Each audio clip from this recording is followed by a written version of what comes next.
তো এর আগের দিনে যে ভিডিওটা আমরা পোস্ট করেছিলাম তার ভিতরে আপনাদের জিজ্ঞেস করেছিলাম যে হলুদ ড্র্যাগন ফ্রুট গাছে কিন্তু একটাও আমাদের ড্র্যাগন ফ্রুট ধরছে না, ধরলেও বারবার ছিঁড়ে পড়ে যাচ্ছে বা পচে পড়ে যাচ্ছে।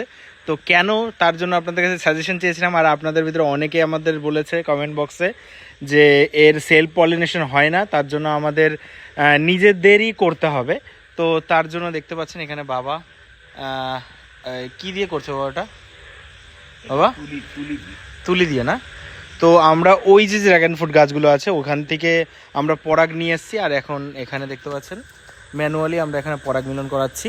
তো এবার দেখা যাক যে আমাদের এই হলুদ যে ড্র্যাগন ফ্রুট গাছ, এই গাছে আদৌ ড্র্যাগন ফ্রুট ধরে কিনা। আর এই দেখুন পাগলি কি করছে, এই কি করিস, নাচিস কেন? হ্যাঁ,